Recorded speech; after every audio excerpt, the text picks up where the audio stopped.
Hello and welcome. I'm David Beard, contributing editor for Daily Kos Elections. And I'm David Neer, political director of Daily Kos. The Downballot is a weekly podcast dedicated to the many elections that take place below the presidency, from Senate to City Council. You can subscribe to the Downballot wherever you listen to podcasts to make sure you never miss an episode. What's on the agenda for this week? Well, we finally have some new primaries to discuss. Pennsylvania voters chose nominees in some key races, including a very important statewide post and several important House races as well. Then we have a big switch in Virginia, where a top candidate for governor decided that he will instead run for lieutenant governor next year, shaking up both races. And then in Arizona, we have yet another effort by Republicans to restrict voters' rights and essentially erase elections from the books. It's completely wild. We have a lot to talk about on this show, so let's get rolling.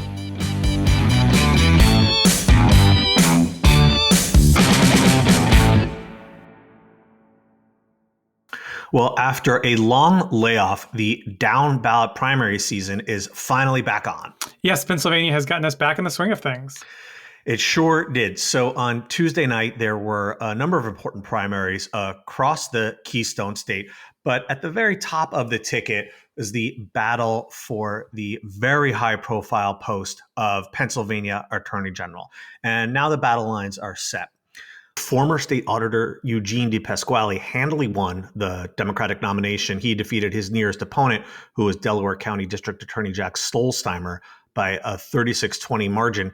You know, one interesting thing about Pennsylvania primary ballots is that candidates are listed along with the name of their home county. And this was a 5-person race with 5 pretty credible candidates. And DePasquale was the only person on the ballot from Western Pennsylvania. He listed his home county as Allegheny, which is where Pittsburgh is, which is where he now lives, where he was born.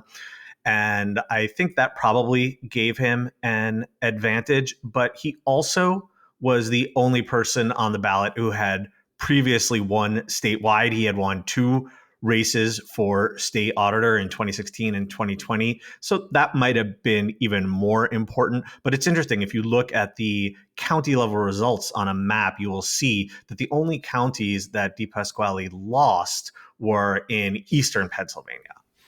Yeah, and we've seen this before in other Pennsylvania races. The fact that the county label is there for particularly lower level races where people don't have a lot of information going into it and may not have a strong feeling about who to vote for in these primaries where there are a lot of candidates, that county label can go a long way in terms of getting people to be like, oh, he's from my area, or oh, he's from Western Pennsylvania versus Eastern Pennsylvania. There's definitely a divide there. So that definitely was a factor we've seen it in other races. But also the fact that he's won statewide office twice probably went a long way as well. So on the Republican side, York County District Attorney Dave Sunday crushed State Representative Craig Williams by a 70-30 margin. This is exactly the outcome that the GOP establishment was hoping for. The Republican Attorneys General Association heavily backed Sunday over Williams. In fact, they totally despised Williams. There was this really embarrassing story that came out that Craig Williams showed up at the RAGA headquarters and supposedly was trying to take selfies of himself along with the RAGA logo. And the RAGA people were like, what the fuck are you doing, man? We didn't endorse you. What do you even try to do here? Yeah, so he's your classic GOP nutball. So I guess the GOP has what they consider to be their most presentable candidate. But this is going to be an extremely expensive race for a very important job for a couple of reasons. The first is that we saw throughout the Trump era, Democratic attorneys general can play an enormously important role in the face of a hostile Justice Department. Of course, the reverse is also true. Republican AGs have caused a lot of trouble for Joe Biden. But the Pennsylvania AG's office was, I think, one of the most important during the years that Trump was in the White House, particularly because Democrat Josh Shapiro, who at the time was AG, now he's governor, he vigorously fought to defend the state's election results in 2020 when Trump filed that whole barrage of totally baseless lawsuits, really played a key role in defending democracy. And not only was that extremely important for protecting the republic, but it also had a side benefit, which is that it made Josh Shapiro a major name in Pennsylvania politics.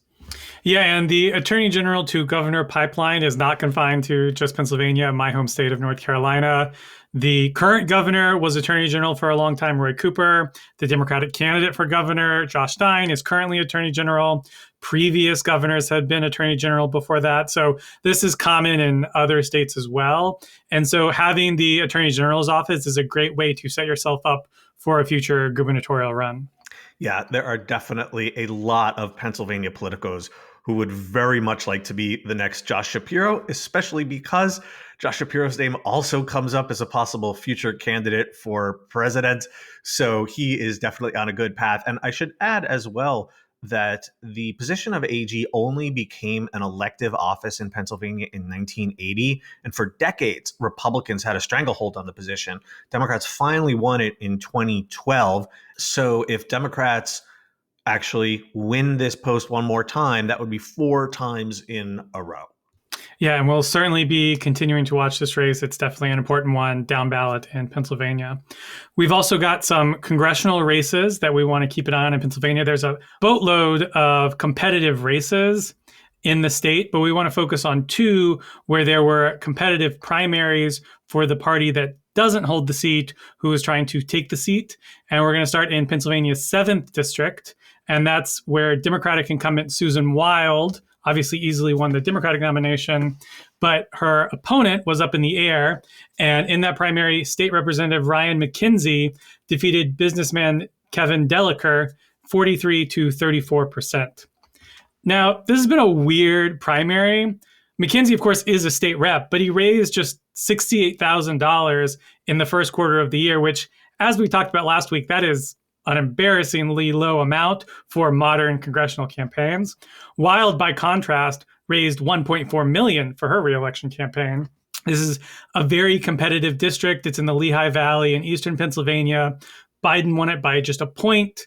Wild survived a very, very close race in 2022, winning 51-49. So you think this would really be at the top of Republicans' target list. It's certainly one of the most competitive seats from a numbers perspective, but McKenzie didn't exactly set the world on fire, and it's not clear that he's going to be a competitive candidate.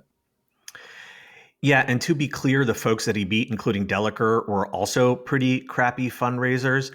Now, we often see situations where after a primary, a candidate's fundraising picks up after they win the nomination. There are always going to be some donors who don't want to engage in a primary. They don't necessarily want to get involved. They want to wait to see who wins. They don't want to pick the wrong horse. And now those donors no longer have a reason to hesitate. So maybe McKenzie will kick his fundraising into gear. But if he doesn't, we know from past experience that it's really hard for outside groups to make up the slack when a candidate sucks. And that's going to be especially so in this district. Pennsylvania 7 is almost entirely in the Philadelphia media market, which is very expensive. So if Republicans want to actually put this race on the table, McKenzie's almost certainly going to have to step it up himself. Yeah, and I'm sure that his fundraising will improve because there's really no place to go but up after a $68,000 quarter. But this isn't like a nobody who just doesn't have any connections. He's an incumbent state representative. Incumbent state representatives should be able to raise $100,000 in a quarter. So it's really, really unimpressive. So we'll see, obviously. Maybe a second quarter is somehow a blowout, but I think Republicans have put themselves in a tough position in a race they could win probably under most circumstances, regardless of how the top of the ticket goes. Well, I will point out that Pennsylvania does have the second largest state house in the entire nation, 203 members, second only to the absolutely monstrous New Hampshire State House. So he doesn't represent a whole ton of turf. But yeah, like you said, he should still have more experience fundraising than this. So I guess we'll just have to see. The one other race we wanted to recap was the Democratic primary in Pennsylvania's 10th district. This is a Republican-leaning seat around the state capital of Harrisburg, represented by Republican Scott Perry, who is one of the most notorious election deniers in Congress. The Democratic primary was won by former local TV news anchor Janelle Stelson. She easily beat Marine veteran Mike O'Brien by a 44-23 margin. Having that sort of name recognition as a TV news personality is almost like this magic bonus you get on day one of entering a race. Your typical first time candidate has to do a lot of work to get their name out there, unless you happen to have already been on TV for decades, as Stelson was. It seems to have been the key difference maker here for her, especially since she doesn't live in the district. Of course, as down ballot listeners know, you don't actually have to live in your district in order to represent it in Congress. But as we were just talking about, the primary ballot listed her county, and her county wasn't in the 10th district, and yet she still won in a landslide. Yeah, I assume eventually this TV anchor advantage will start to fade as more and more people no longer watch the local news. Obviously, local news now viewed as predominantly by senior citizens. But of course, senior citizens are also the ones who go and vote in primaries like this. So that advantage has stuck around. Someday I would expect that to be less of an advantage. Maybe if you're an Instagrammer, that'll become the new thing where everybody knows you in an area. But for now, TV news anchor is a good way to kick off your political campaign. Beard, I don't know if I want to live long enough to the point where Instagram influencer, if we're writing, oh, he's an Instagram influencer, so he starts off with an instant name recognition boost in his district. Man, I just can't. Who knows? Maybe that's the future. Oh, God, it probably is. Anyway, this is a challenging district for Democrats.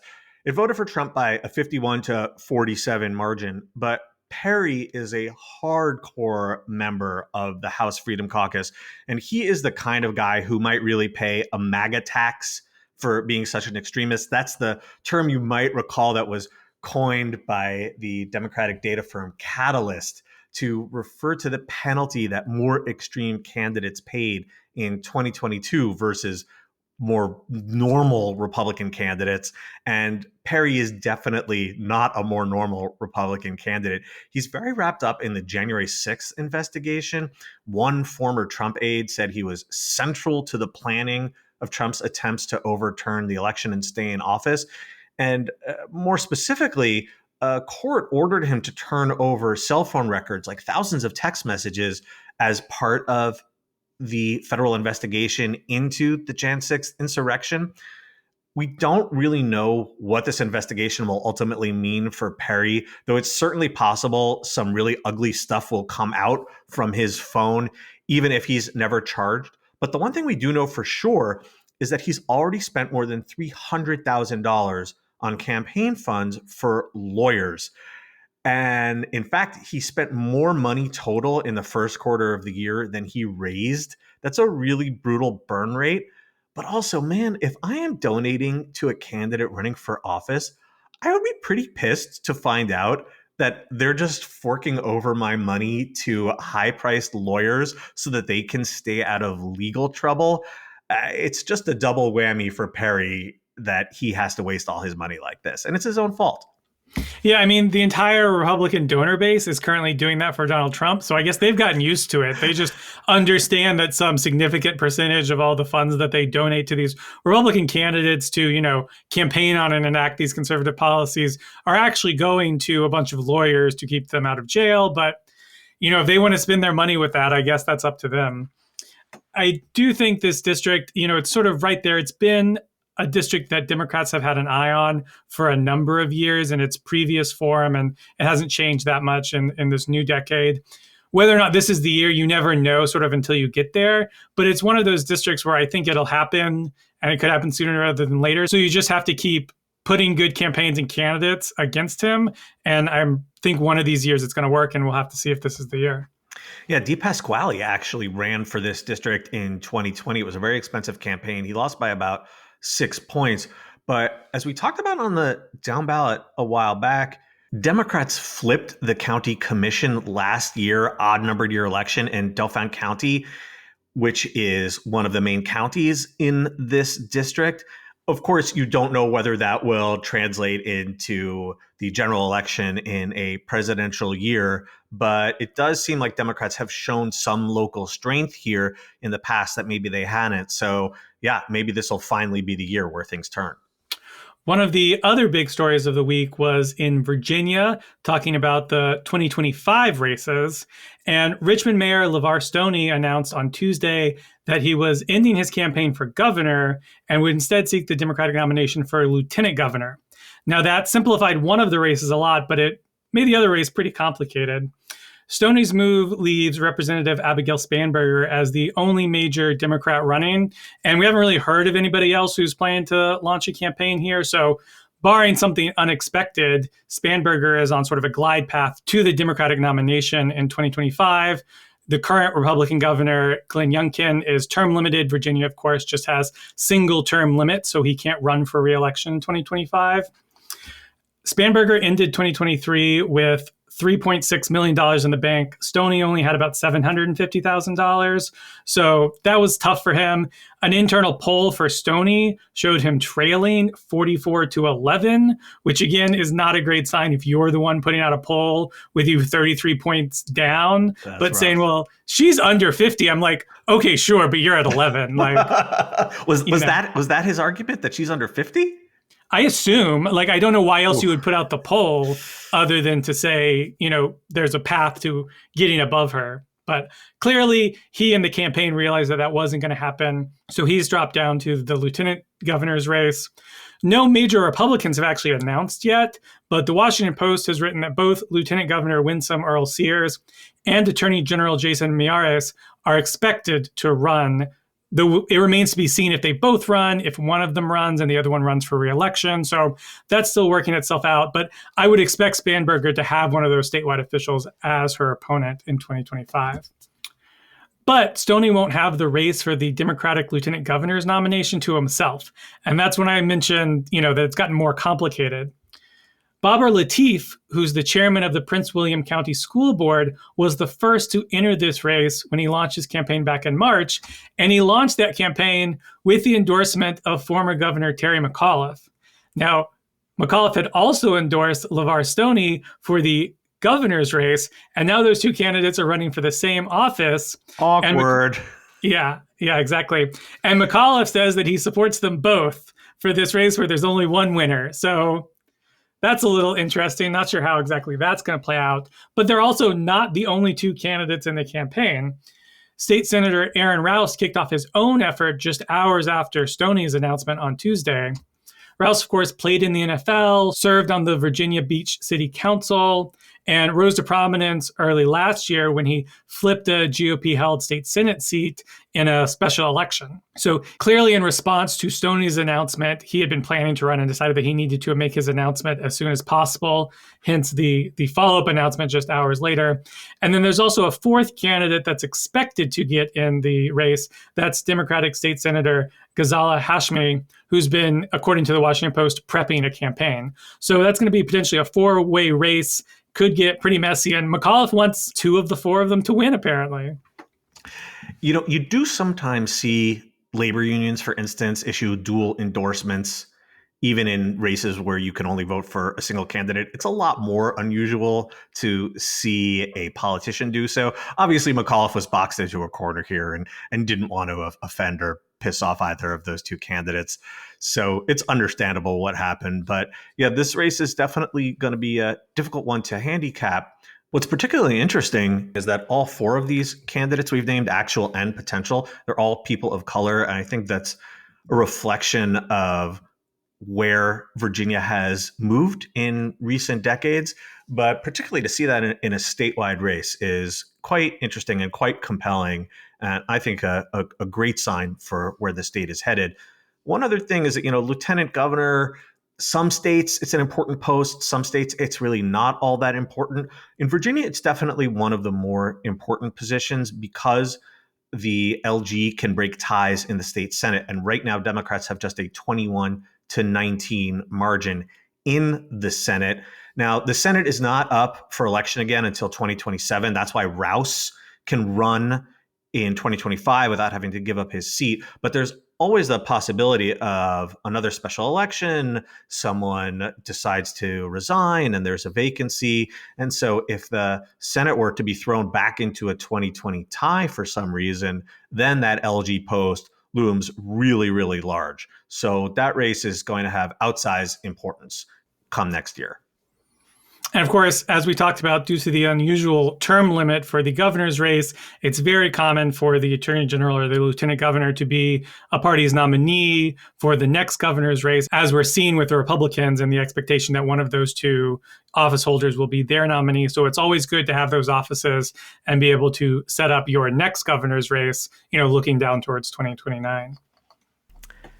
So, Beard, we have yet another GOP effort to not only restrict the rights of voters, but to literally say, we think your vote shouldn't count. This is an absolutely wild one. And we have had so many of these in recent years, but the latest effort in Arizona is completely bonkers. So let me set the table here. So as we discussed on the show recently, two of the conservative state Supreme Court justices in Arizona who voted to reinstate the state's 1864 ban on abortion are up for election this fall. They're facing retention elections. So it's just a simple yes/no vote. And if a majority no wins, then they are removed from office, a vacancy is declared, and the governor gets to fill that vacancy. Republicans, though, have a completely cockamamie plan that would totally prevent this from happening. So last month, Republicans in the state Senate, they run both chambers of the legislature in Arizona, the state Senate voted along party lines to refer a constitutional amendment to the ballot that would virtually eliminate retention elections for judgeships. Essentially, instead of having elected judges, judges would pretty much wind up with lifetime tenure because under this new system, the only time that a retention election would happen is if a judge fails to demonstrate quote unquote good behavior. And it's a really, really high threshold that would only be triggered in some very limited circumstances, such as a judge getting convicted of a felony or filing for bankruptcy. Not too much else. So basically, every judge now in office who Arizona voters thought were there for limited terms would pretty much have unlimited terms under this new system if this amendment were to become law. Now, I'm not a huge fan of retention elections as a way to, keep judges in office or have them face the voters, but that is the system Arizona has and has had it for a long time.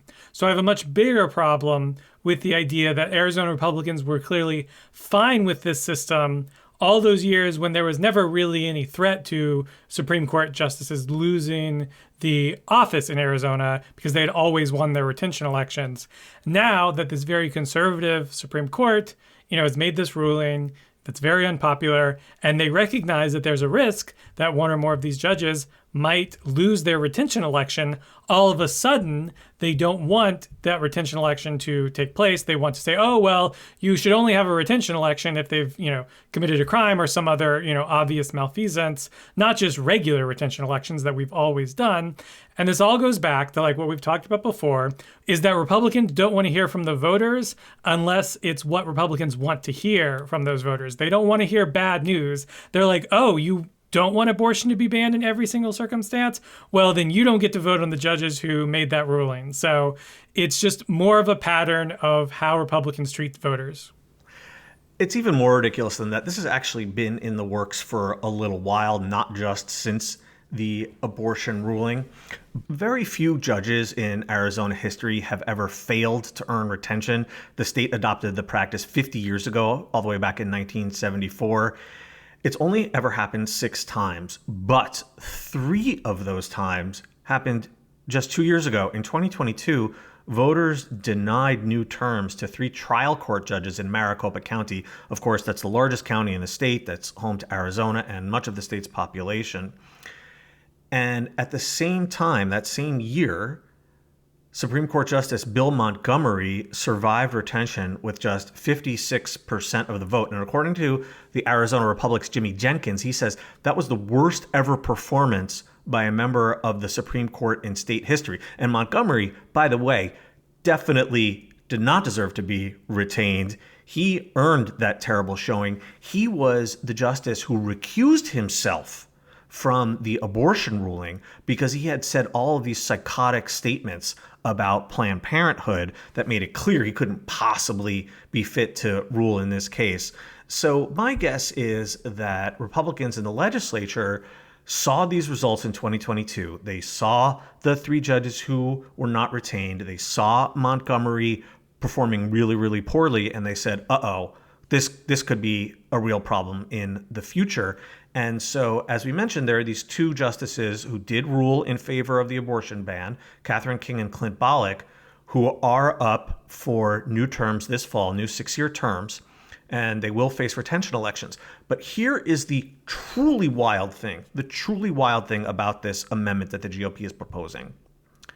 This amendment, if it passes the House as well, which is also run by the GOP, and voters were to approve it in November, the amendment contains a provision that says that any retention elections on the ballot this November are null and void. It just completely erases these elections from the historical record books. I have never seen anything quite like this. Now, I have to say, I would be pretty shocked if you had a situation where voters voted against retention for these 2 justices or any other judges and also approved this crazy limit on their powers. But Republicans are literally saying, Beard, like you just said, they don't want to hear what voters have to say if they don't want to hear it. And they are literally saying, you reject retention for any judge this year. If this other amendment becomes law, that election, poof, disappears. It never happened. Yeah, and my first question is, again, I'm not a lawyer, but from a logic perspective, how do you have both the retention election and this vote? And then is it a question of what gets certified first? Because if the retention election gets certified, presumably then the judge is no longer a judge. And then if the order of the election certification matters, who decides that? It's such a crazy concept that I don't know if there's any legal precedent for any of it to try to figure out. But to go back to the broader point, which is just like we've seen in other states, Republicans will go to extreme lengths to keep their lock on power no matter what the voters want. And we've seen voters been able to overcome this, particularly when it comes to reproductive rights. We saw in Ohio that voters had to vote no in August and vote yes in November. For issue 1 both times, it was a pretty complicated situation, but they did it comfortably. Those were ultimately not close votes. And I think Arizona voters will see through this. They will see that this is a bad system meant to protect judges that they may want to get rid of. And it wouldn't surprise me to see this fail pretty comfortably. I would be pretty surprised if this passed. I would be as well. And in fact, it's possible that it won't even make the ballot. The House still has to take it up. But there is this sort of meta issue, which is that Katie Hobbs, the Democratic governor, who, of course, won narrowly in 2022, she has issued a record number of vetoes. Completely understandable because the Republicans of the Arizona legislature are still completely crazy and passing all kinds of nonsense. And she's saying no to all of it. And so Republicans, of course, are furious about this. They totally don't accept Hobbs as legitimate in any way. And they are already putting a number of measures on the ballot this November that would try to reverse actions that Hobbs has taken. And when they put a measure on the ballot, Hobbs can't veto that. So that allows them to totally sidestep her. The problem is the Arizona Republic's Mary Jo Pitzel reported last month that Republicans are concerned about quote unquote ballot fatigue. They're worried that the ballot is going to simply be too long and that it will be piled up with dozens and dozens of GOP ballot measures. And the ballot's going to be 2 or even 3 pages long, and that voters are just going to give up on all of these measures, or maybe even simply just vote no, no, no, no, no all the way down the ballot. So I'm thinking there's a decent chance that this winds up going nowhere. But Beard, like you said, if they do go ahead and put this one on the ballot, I think it'll just piss people off. The people who are aware of this are going to be people who are opposed. And whether or not you like judicial elections, I certainly don't. It is the system that Arizona has. And voters do have this power. They do have this right. And I think they're going to be pissed to have Republicans want to try to take it away from them. And the kind of people who are like going to vote for this, like who wakes up in the morning and is like excited to go vote, to cast a ballot to reduce your own power? I mean, come on. Yeah, and of course, like Republican diehards will probably get the right signals, so I'm sure that you'll get some votes that way. But yeah, I think any voter that doesn't know anything about it be like, oh, should we just like get rid of this like avenue of democracy that we've had for 50 years? Sure. It doesn't seem very likely to me. And you do also always have a detriment when you're the ones trying to get the yes vote, because people instinctually gravitate towards no if they don't understand something or if they're concerned about it because it's a change to the status quo. So no often has a benefit in these sort of more complicated esoteric things where people find it to be the safer bet. So I do think it'll be difficult if it's there. And hopefully everything the Republicans put on the ballot will fail, because I'm sure they're all bad policies if the Republicans did it to get past Katie Hobbs. Now, of course, there is one ballot measure that's going to be on the ballot in November in Arizona that voters very much need to vote for. And of course, that is the amendment to enshrine abortion rights into the state constitution. So you can't just vote no straight down the ballot on the ballot measures, all our listeners in Arizona. I'm sure down ballot listeners are well aware of that. But I feel like the level of voter education is going to be pretty high. And I think voters are going to know, oh, this is the good one. This is the abortion one. We vote yes on this one, but the rest, to hell with them. Yeah. And I hope Arizonans will all go out and get like a good voter guide and make sure they know all of this, because I'm already thinking through, I'm like, not just to mention you've got, President, Senate, Congress, State Senate, State House all over there. Then you've got yes on the, abortion referendum, not to retain the two judges, no to these crazy Republican, amendments they've been throwing on there. There's a lot going on that Arizona ballot. There really, really is. I'm from New York. We tend to have pretty short ballots. We don't have ballot initiatives here, so only the legislature can put stuff on the ballot. And the voter guides tend to be a lot slimmer, but I think there's going to be a pretty thick booklet that Arizona voters are going to need to get through this year.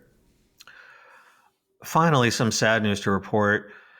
Democratic Congressman Donald Payne Jr., who had represented New Jersey's 10th congressional district since winning in 2012, died this week after being hospitalized for a couple of weeks. His name will still appear on New Jersey's June 4th primary ballot, and Democratic county committee members from the district will appoint a replacement candidate for the November election. It's not yet clear whether there will be a special election. That's up to the governor to determine. But our condolences to Donald Payne's family. That's all from us this week. The Down Ballot comes out every Thursday, everywhere you listen to podcasts. You can reach out to us by emailing thedownballot@dailycoast.com. If you haven't already, please subscribe to the Down Ballot and leave us a 5-star rating and review. Thanks to our editor, Drew Roderick, and we'll be back next week with a new episode.